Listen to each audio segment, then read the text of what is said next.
Papa Guy Laurent Lobela azalaki nommé epai ya mokonza bule tata Simon Kimbangu Kiangala. Ngai oyo nazali koloba na bino. Mokonza bule anomaki ngai etake directeur national ya Ratelki awana na Afrique du Sud. Donc je représentais la Ratelki na Afrique du Sud Mobimba. Ma nomination ezali signée par mokonza bule. J'ai commencé à travailler.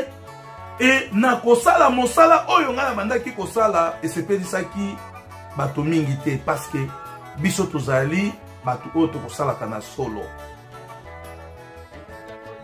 Pona to accéder na pouvoir to banda mosala, il y avait eu des difficultés oyo tokoki koloba te parce que papa Simon Kimbangu alimbisi déjà biso banso. Mukanda na biso ya nomination ya papa endimamaki na pasi. Nazali juste kopé Sabino, moi parenthèse mouke, parce que balobaka yango, avant olongola potina liso ya moninga, talana no liso na yo, soki poti ezali, olongoli, bongo, o corrigé, o ezali epai ya bato. Batata ba mama abolandanga malamu. Nomination oyo papa Simon Kimbangu apesaki epai na ngai, na bandeko na biso mosusu.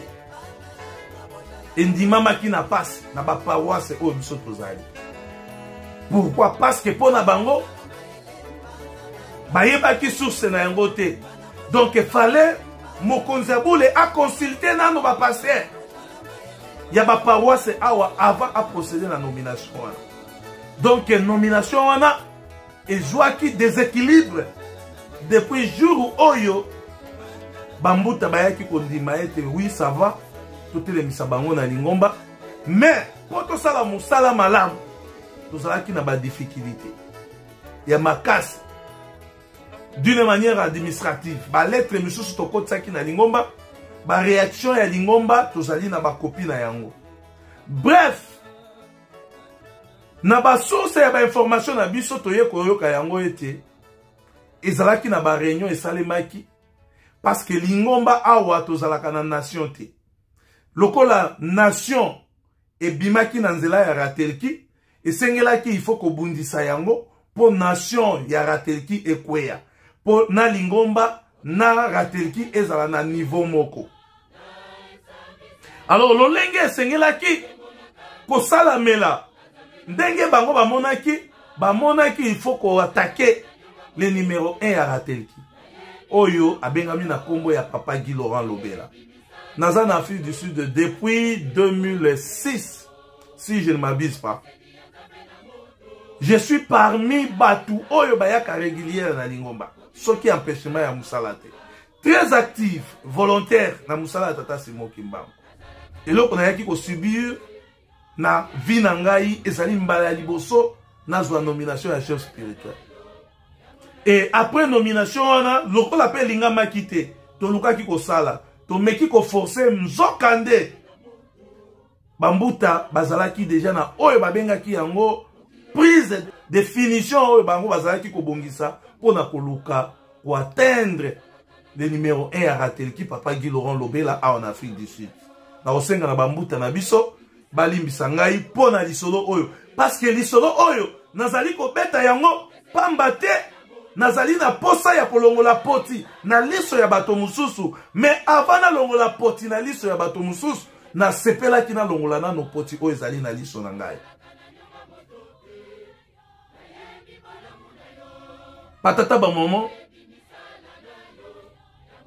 ndenge bambuta basalaki programme ya koloba ete le numéro 1 à Ratelki il faut to target ye soki to zuye ta Ratelki pe ozali susu na fonctionnement te biso nzela ya basi tozalaka te nzela ya masanga tozalaka te nzela ya nyamu tozalaka te tolukami na nzela nyonso tozwami te. Mais nzela oyo toyaki kozwama parce que au sali mosala ya filmage après avoir kosala mosala ya filmage au publier ou bien au partager yango epai ya batu et batu bazui ba publication na yo bazui ba partage na yo ou bien bazui makambo oyo otindelaki bango bazui yango ba publier yango na makambo mosusu. Bref,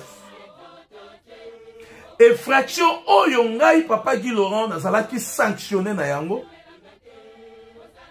na bandaki ko mériter yango te parce que na salaki mabete même na déontologie na biso journalistique ya musala oyo biso tozali na yango niveau ya direction générale bakotaki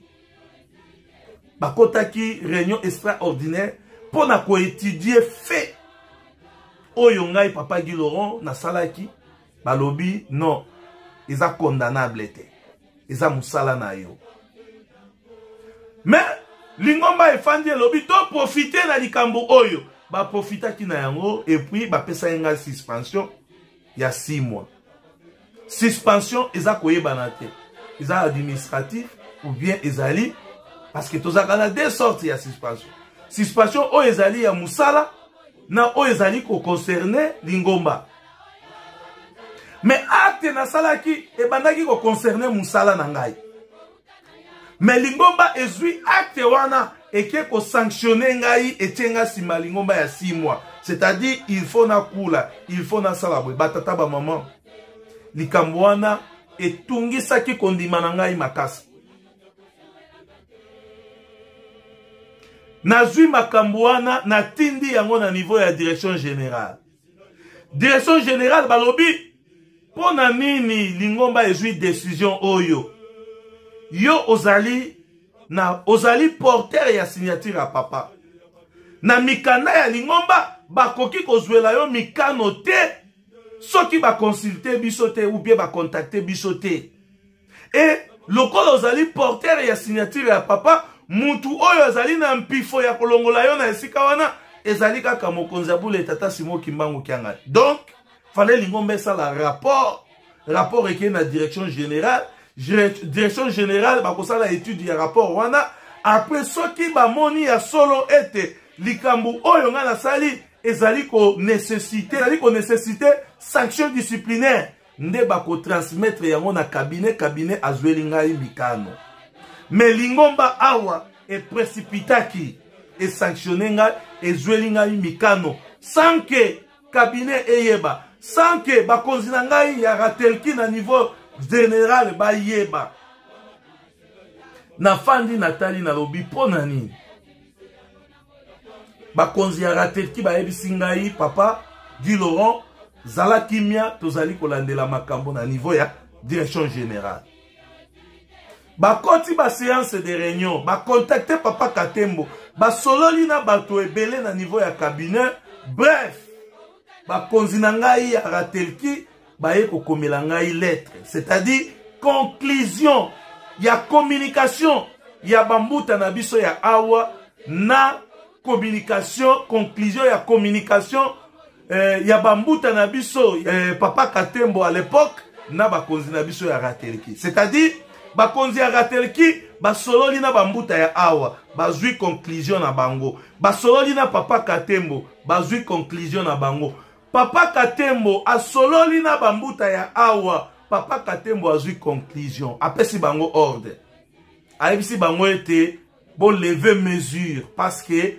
bosali oyo babengaka yango vice procédure et bakonzi na biso ya ratelki bakomeli ngai lettre bayebisi ngai ete tosololi deja na banganga nzambe na bino tolakisi bango ete bakokaki kosala makambo ndenge wana te baprécipité na kozwela yo bamikano alors eloko oyo ezali awa il faut balever mesure wana comme ça basala rapport ya likambo oyo yo osalaki batindela biso mais vi ndenge tosololi na bango makambo nyonso tosololi na bango tolakisi bango ete basalaki mabe bakokaki kosala yango te donc biso tokomeli yo lettre ratelki ekomeli ngai lettre ya conclusion ya masolo na bango na banganga nzambe na biso et na kati ya conclusion na bango bayokanaki balobi ete bon lever mesure plus vite possible parce que bosali vice procédure bon manquer autorité ya mokonzi ya bule tata Simo Kimbangu Kianga bango ba répondre bakonzi na biso ya ratelki balobi ingeta tokosala yango papa Katembo oyo nazali koloba lelo abengi bango na téléphone ayebisi bango bon lever mesure parce que bosali vice procédure balobi ingeta E na sima baye koyokana bakoti lisusu réunion wana ezali bakonzi na biso ya paroisse bakoti réunion bayokani balobi te soki tosali levé ya mesure oyo tosali epai ya papa Guy Laurent makanisi na bango na yebaki te tango mosusu babandaki kokanisa na kokoma mutu makasi tango mosusu babandaki kokanisa na komona lokola ngai mais ezali ba droit na ngai e lingomba basakapare na droit na ngai nafandaki etake mondimi nalobi ya bambuta na biso babandaki koluka kaka fonction na ngai te babandaki koluka na ngai papa Guy Laurent et si c'est comme ça nazwi mokano mikolo na ngai esila mais soki kokula na kokula awa te batata ba mama bambuta bapesaki ngai 6 mois mais na kati ya lettre bakomi balobi azali suspendi 6 mois pour na salaki nini parce que natindelaki mutu ba photo ya église donc ndenge tokangaka ba photo na église papa okangaki nga ba photo ya église tindela ngai natindeli ye ba photo na ye na ba photo misusu ya koreki ya dirigeant et afin effet ya kotindela mondimi ba photo ya église photo ya mabete photo pe ya mabete ya mafinga te photo normal ndenge bandeko na biso ya ratelki basalaka publication ya ba photo ndenge wana tosalelaki yango et sanction epesamaki ya 6 mois na kati ya lettre oyo bango bakomaki mitambo ezalaki na kati fallait ezala sanction moko ya 3 mois parce que 6 mois ezalaka mutu ya sali ekobo 6 mois ezalaka mutu ya bomi mutu ya sali mabe ye bapesaka ye 6 mois po ete soki asilisi 6 mois na ye akula nzokande acte oyo biso tosalaki ezalaki acte ya koloba te ete tokula ezalaki acte s'il s'agit ya koperdre fonction na biso ya directeur national ya ratelki tolobaki ete problème ezali te soki nasali mabe na musala oyo ngai nasala na papa apesaki ngai tamie bozwa fonction ya ratelki mais bozongisa ngai ya 0 ya kolobaki il faut nakula nabimi na mwasi ya mutu te nayibi eloko ya mutu te nasali mbeba moko te oyo ezali koaffecte molimo na ngai mais bambuta balobaki il faut bakangami kaka il faut ngai pe nazwaki décision na lobi ngai bokozwa ngai te loba nazonga epa na biso na Kisangani nakende kokula kuna loba nazonga na Kinshasa nakende kokula kuna loba nazonga ata na Lubumbashi nakende kokula kuna awa bino bobongisi plan posa na bino ezali na plan wana bolongola ngai fonction na ngai ya ratelki directeur national ya ratelki entre temps bobotola ngai na kimondimi na ngai batata ba mama avant ya kolongola poti na liso ya moninga milongola nano poti na biso na yango tozoloba makambo oyo ezokende mpo na bandeko na biso ya 26 tozwaki mikano ya ndenge na ndenge tolobaki ete biso tokokula te ngai personnellement na desidaki bandeko na biso mingi bayebi bamama ya GT ki babandaki kobenga nga papa Guy Laurent chaque fois soki oke église papa Guy Laurent bomela bango kaka moto j'avais dit et j'avais décidé je suis l'homme de parole na desidaki na lobi ngai na kokula te liboso ya banganga nzambe oyo basaleli ngai makambo po bakomisa ngai pepele na musala ya nzambe très active volontaire ya monene ya musala ya tata Simo Kimbangu avec initiative moko boutique parce que bazalaki na posa ya responsabilité oyo papa apesaki ngai balongola yango etake mutu nazwaki ba décision très farouche nalobaki na kokula te mingi bakanisaki ete nazali kosalela orgueil et puis makambo oyo ekomaki mpe koteyama na kati ya lingomba lokola ngai nazali kosala orgueil nzokande babombi mabe na bango babimisi ngai orgueilleux nzokande bango babombi mabe na bango engai nabimaki lokola orgueilleux na miso ya bandimi azolinga kokula te azolinga kosala boye te batu boni baye koyebisa ngai papa Gikula kaka neti nazalaka l'homme de parole na décidaki nalobi jamais pinisho bapesaka biso batata bamama na kosenga vraiment bolimbisi na bambuta na biso makambo ofaye pa naloba yango mais soki nalobi yango nazali koloba yango pamba te posa na ngai ezali na longola potina liso ya batu mais avant na longola potina liso ya batu mosusu esengeli na longola nano potina liso na ngai natala nano liso na ngai soki ezali na poti te yango naza kolongola poti na liso na ngai nazwaki ba décision batu ebele babengaki batu ebele pe bakomelaki nga batu ebele tokutanaki na bango et fait de compte na lobaki ngai na kokula te pinisho bapesaki biso ezalaki ya 6 mois ngai personnellement ezalaki ya 6 mois mais depuis bapesaki biso pinisho wana je crois que elekaki déjà 2 ans très actif nayaka na église nafandaka na nsima ya batata et soki nazali na émission na ngai nasalaka ba émission na ngai oyo batu nyonso bayebi ete papa Guy Laurent analyste spirituel l'homme de la vérité oyo tobombaka te et tokomaki na moment moko eyaki kosenga ete tobimisa ba vérité mususu na ba émission des analyses spirituelles par rapport ya ba nomination oyo mokonzi abule tata Simon Kimbangu Kiangani aloba anomaki na Afrique du Sud moi ba vérité eyaki kobima et banganga nzambe pe na mupanzi na bango bazwaki ba décision bambuta ebele pe bazwaki ba décision balobi makambu oyo lokolo bimisi yango yo okokulaka lisusu te otikali ya solo sentelama ya libela wana ezalaki ba décision très farouche na part na ngai et na part ya banganga nzambe tata Simon Kimbangu Kiangani apesi biso loboko alobi posa na ye ezali lingomba ezonga esika oyo batata batikelaki yango e na tango tata Simon Kimbangu alobi ete mabe nyonso ezali mabe lisumu nyonso ezali lisumu kasi ngai nalimbisi mutu nyonso e posa na ngai ezali ete bana na ngai nyonso oyo bazalaki nsima ya lingomba bazonga avant le 8 juillet. Nangai mutu nazwaki ba décision très farouche ya koloba ete na kotika la kokula te epai ya banganga nzambe oyo batienga na situation oyo tangu na yoki mbela ya tata Simon Kimbangu na buki maseke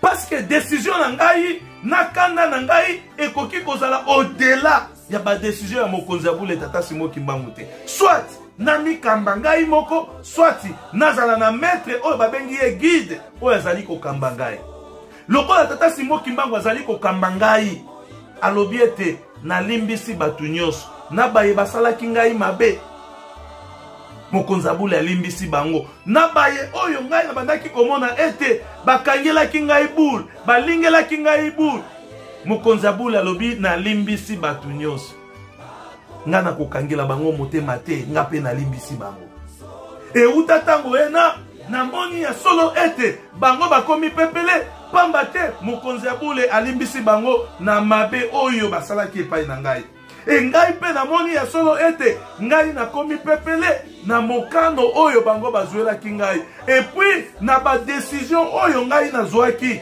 ete nakomi kitisa liboso na bango te po ete nakoka kokula lokola mokonzi abule tata Simon Kimbangu apesaki mbela na bango na ngai totosi mbela ya tata Simon Kimbangu uta tango ena kimia ekoti kati na biso koyina na lisusu kati na biso ezali te oyo azalaki na makanisi ya mabe mpo na moninga esili pamba te mokonzi abule alimbisi yo alimbisi pe ngai voilà batata bamama poti oyo nazalaki na posa ya kolongola na liso na ngai avant na longola poti na liso ya bandeko na biso ya 26 awa tolongwe na page ya kolongola poti na liso na ngai tokoti sikoyo na page ya kolongola poti na liso ya bandeko na biso ya 26 batata bamama bandeko na biso ya 26 parcours oyo biso tozali ndenge tolobaki kofingama esalemaki kocholama esalemaki makambo ya ndenge na ndenge elobamaki entre biso na bino. Tata Simon Kimbangu Kiangani azali kokotisa ba résolution oyo je crois lelo tozali mardi le 16 si je ne m'abuse pas ezali clôture ya ba résolution wana. Mais na kati na biso maye makobima kuna ekozala maye Tata Simon Kimbangu Kiangani akosenga ako approuver yango. Je crois que soki papa Simon Kimbangu alobi tozonga esika ba papa batika ki biso na bino na biso il faut tozala na komi kitisa. Il faut tozala na komi kitisa. Pamba te na likambu oyo Tata Simon Kimbangu Kiangani afingami ebele. Na likambu oyo Tata Simon Kimbangu Kiangani afingami ebele. Donc na bino na biso il faut tozala na komi kitisa. Po ete to sauver lingomba. Po ete to sauver lingomba. Komi kitisa ezali nini? Lokola Tata Simon Kimbangu alobaki bandeko na biso oyo ya 26 bazonga. Lokola apesi ndikisa akolakisa biso ndenge nini bokozongela. Ndenge alobaki yango na bengisi banganga nzambe baya po ete tosolola totala ndenge nini tokosalela likambo yango. Bokozongela ndenge nini yango ezali kobongisama. E na moma oyo kobongisama ezali kosalema Satana pe atelemi. Nzambe atendre liboko na ye alobi bozonga. Peu importe condition oyo bapesi biso Nzambe alobi bozonga. Soki bakoloba ete tokula ndenge biso tondimaki tokuli. Soki bakoloba ete tosala boye po ete tokokisa mokano oyo bapapa bayebisaki biso tokabwana te batata bamama.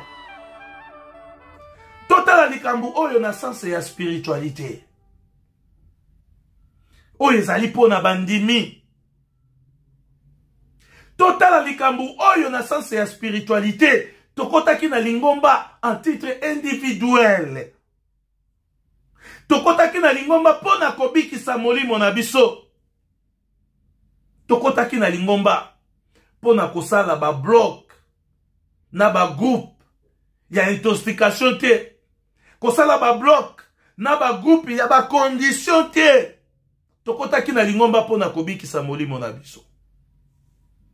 Pona bana nyonso bandimi nyonso oyo bakendeki na 26 mokonzi abula atendre loboko bozonga mikanda ekobima. Soki bakoloba bokula ndenge biso totosaki tolobaki tokokula te. Tolobaki yango tokokula te. Epai ya banganga nzambe oyo basali biso boy tolobaki yango tokokula te kasi tango mokonzi abula beti mbela totali tolobia soki na yokeli Tata Simon Kimbangu Kiangani te na koyokela lisusu nani na tosakaka totosaki. Mokonzi abula tie loboko alobi bozonga. Eske yo kotaki na lingomba sima ya papa na biso mvila na mokonzi abule na mvila okoyokela nani? Bana 26. Na mokonzi abule na mvila okoyokela nani? Bana 26. Na mokonzi abule Tata Simon Kimbangu Kiangani na bandeko na biso bazali kosala ba audio na bandeko na biso bazali kosala ba message bokoyokela nani? Loboko ya mokonzi abule, loboko ya Satana. Okoyokela nani? Parce que na kati ya makambu oyo nyonso batu ebele baloba yango. Ah, biso nde tozali ndeko nanga Apo Salima que je sali à pas ça.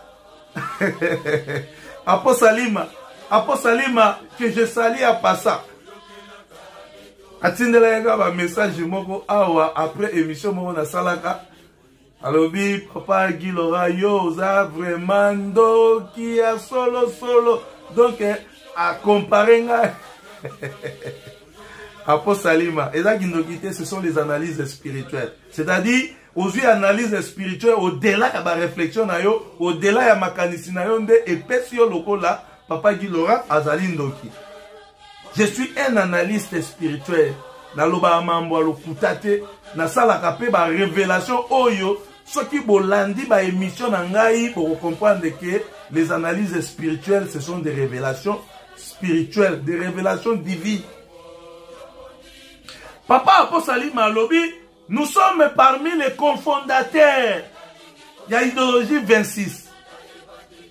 Et ça bande comme il y a 26 to bande osola na ba. Na tunie. Yo papa Apo muto créa yo habité. C'est-à-dire biso bandeko bandimi tokoyokela nani. Tokoyokela Mvila ou bien tokoyokela Tata Simo Kimbangu Kiangani. Tokoyokela nani na makambu oyo. Tokoyokela nani. Parce que ce qui toyebi ya solo ete, posa na biso ezali to sangana. Ce qui toyebi ya solo ete, posa na biso ezali to zongi salingomba esika ba papa batikela ki yango. Est-ce que tokopé sa ba condition? Que avant tozonga, il faut esale maboye. Avant tozonga, il faut ezala boye. Patata ba maman. Et lokonga na lingaki koloba. Avant na meka kosala moi ba remarque na nga ya muke par rapport ya ba vidéo oyo ngai na YouTube na uti kokuta nango na ba etando iketo na ba réseaux sociaux. Na makambu oyo batata ba mama il faut toyeba yango ete. Mutu azali na liloba ya suka na makambu oyo ezali papa Simo Kimbangu Kiangani. Kati na biso tozali kotuka ye, tozali kofinga ye, tozali kochola ye, tozali koloba mabe pona ye, meto yeba yango ete na makambu oyo nyoso mutu azali na liloba ya suka ezali tata Simo Kimbangu Kiangani. Ezali ni président de la République, ezali ni batu o bazali kosala na ba services différents, ezali ni ba chef coutumier ou bien batu ya ndenge na ndenge ba confession religieuse, ezali ni ba conseiller ou bien ba adjoint, mutu azali na liloba ya suka na makambu oyo. Ezali ba conseiller direct te, ezali ba adjoint te, ezali président de la République te, ezali mutu songolo te, mutu azali na liloba ya suka na makambu oyo ezali papa Simo Kimbangu Kiangani. Na biso bandimi oyo tozali na 26, on les doit du respect. Maximum ya respect. Na biso bandimi oyo tozali na 26, on les doit du respect. Maximum. Na bakonzi ya mboka, on les doit du respect. Mokonzi abule tata Simo Kimbangu Kiangani. Oyo azali na liloba ya suka pona makambu oyo nyoso. Sa ya kimia ya mboka na biso. Ya bosangani ya bana ya tata Simo Kimbangu oyo tokabwanaki lingomba te me bana ya tata Simo Kimbangu oyo tokabwanaki. Mutu azali na liloba ya suka ezali tata Simo Kimbangu. Donc, na ba conseiller na ye, ba conseiller direct. Il faut to devoir y respect. Il faut biso bandimi to mona respect wana. Ete bino bozali ko devoir y respect. Na ba conseiller na ye, na ba adjoint, tozali na posa to mona respect wana. Respect wana. Oyo bino bozali ko devoir yango epai ya mokonzi abule tata Simo Kimbangu Kiangani. Soki biso to moni respect wana te. Yete kaka biso. Bana na ye. Kaka biso bana na ye. Nde tokosala barrière. Mutu akofongola pe kaka barrière wana ezali ye. mais biso toza na posa tomona pe respect wana awa nazali nano epai ya bana bandimi o bakendeki 26 parce que tozali komona yango na ba propos na bino bozali ko toucher direct ou indirectement mokonzi ya bule tango bozali kosala ba déclaration na bino. Tozala na gardez-vous batata ba maman parce que mokonzi ya bule alobaki tozala na gardez-vous. Mais soki tata Simon Kimbangu azali yaya na bino boyeba ete tata Simon Kimbangu kiangani azali pe na baleki mususu, c'est-à-dire azali pe yaya na biso. Soki tata Simon Kimbangu azali papa na bino, tata Simon Kimbangu kiangani azali papa na bino. Na famille boyeba yango ete tata Simon Kimbangu kiangani azali pe papa na biso. Soki boko devoir ye respecter eta ke yaya na bino biso pe tokosalela ye défense eta ke baleki na ye. Soki boko pesa ye respecter eta ke papa na bino biso pe tokosalela ye défense eta ke bana na ye. Wana ezali par rapport ya ba propos oyo toza koyoka parce que volonté oyo mokonzi abula alingi kolakisa na likambo oyo soki ozali na connexion spirituelle na tata Nzambe te okocomprendre yango te. Alors mingi baye bazali connecté spirituellement te, ezala bandeko na ye, ezala bana oyo bakendeki na 26 to bandeko na ye bakendeki na 26 meme ba oyo pe tozali na bango na kati baye bazali connecté spirituellement te, bazali kotungisa mokano ya tata Simon Kimbangu. Et toyeba yango ete na makambu oyo nyonso soki esalemi na ndenge ya malamu te Nzambe akosilika. Soki Nzambe asiliki batata mama biso toyebi la conséquence parce que tozali ba analyste spirituel. Toyebi ete na sima ya makambu oyo soki makambu oyo esalemi malamu te batata ba mama botanga mikolo. Bibembe ekolala. Makambu ya ndenge na ndenge ekoleka. Ya makasi koleka oyo elekaki. Yango tata Simon Kimbangu kiangani alobaki tosala très attention. Tosala très attention na likambu oyo batata ba maman. Pamba te soki tosali yango na ndenge ya bonzoto Nzambe akosilika. Soki Nzambe asiliki pasi ekoya. Tolobaki tokosukisa na libondeli. Mais avant de ce qui s'en a libondeli, tolingaki tozwa moi esika ya muke pona ba papa na biso oyo bakendeki na 26 ba papa José Kisolokele bazali na kati, ba papa Armand bazali na kati, ba papa ba mama Micheline bazali na kati, bazali tellement ebele oyo biso toyebi ete bana ya papa Kisolokele na bana ya papa Diangenda oyo bazali na bandeko na biso na 26.